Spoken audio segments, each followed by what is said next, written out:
Okay, so let's just chat about it. What a year without festivals and live events has taught me. So I have to say, I was forced to get very creative with my content this year. And I will say, like, I will give myself credit. I've spoken about this before, but when we first knew live events weren't gonna happen and we just weren't sure when they were gonna come back, I had like naturally a panic attack like any other festival or EDM creator would have, because so much of my year was planned, so much of my content was planned. But I very quickly told myself, like, this is not gonna be a throwaway year. I made sure of that. I was like, nope, this isn't gonna hold us back. We're gonna figure it out. We're gonna get more creative. Like, it's just gonna make us come think out of the box and be more experimental.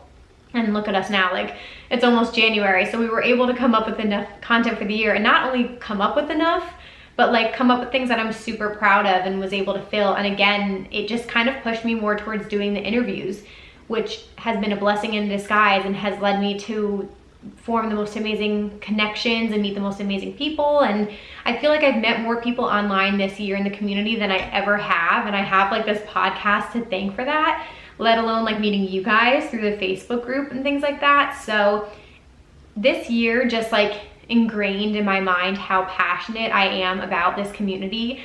Like, I can't stress this enough. I have off of work the next week, off of my full-time job. I haven't taken a break from work, and literally I have no fucking idea when, because I think my only vacation this year was in January 2020. And I do all of this on the side of my full-time job, like for fun. Like, I really do not make any money from this podcast whatsoever, just to like put that out there. It's just for fun because I want to do this and I care about this community so much, and I want to just talk about things, and I want like people to be excited about EDM and music festivals, because this community has changed my life, so I wanted to change other people's lives. So anyway, that was just a tangent, but yeah, I just think it's solidified in my mind that there are so many other things to talk about, and there are so many incredible moments for EDM in 2020 that, yeah, that there's still plenty of content to fill a podcast and fill a channel and fill my social media pages. And it's been amazing to just get creative and meet new people and do all of those things. Obviously, I've talked about it in the mental health episode, how it felt to not have any shows this year, but I know some of you guys have been fortunate enough to go to drive-in raves or maybe like socially distanced shows or whatever was safe to play this year. But I have not done a single show since March of 2020. I have not done any clubs, no festivals, haven't really traveled anywhere, haven't done any underground hidden raves, like none of that shit, no drive-in events, like nothing.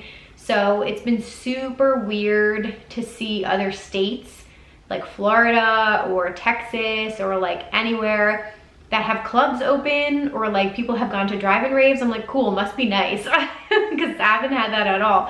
But yeah, it's just weird. It's really weird, but I keep telling myself like it'll just be that much better when I go to the first one. Like, whether it's a show in the city or a festival, it will just be the best feeling in the entire world. And I also think, and I spoke about this with Medical EDM last week, I truly believe we're gonna be going from like our lowest lows of 2020 to our highest highs, whether it's 2021 or 2022. I saw a meme talking about how the roaring 20s happened and people just like went crazy in the 1920s, and like that's why there were all these parties and all this like luxury and amazingness. And they were saying like, we're gonna have the roaring 2020s after all this is over. And I was like, I am here for it. After this shit, we're gonna be going ham. We're gonna enjoy life more. We're gonna wanna travel more. You won't take little things for granted. You won't take any of the moments for granted. And like, that is how I feel. Like, I know I have a lot of plans personally and professionally, but like when this shit is all done, like you best believe I will be traveling. I will be going to whatever I possibly can. I wanna make a career out of this. I wanna make moves. And so I'm very much looking forward to what 2021 has to bring.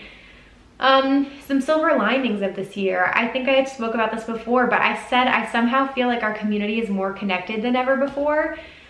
Just like through staying in touch with people online has been really, really good for my mental health. And I know it's been like really important to have us all lean on each other and form new friendships, and seeing you guys have new best friends from the raveculturecast Facebook group is like the best thing ever. I know a bunch of you just did the Secret Santa exchange, which is amazing that that was even put together.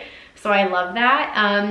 But yeah, I think it's just proven that we don't have to have like these massive festivals to still come together as a community, whether it's on TikTok and like new content creators or podcasts or whatever it is. People are just like showing up in different ways without having events.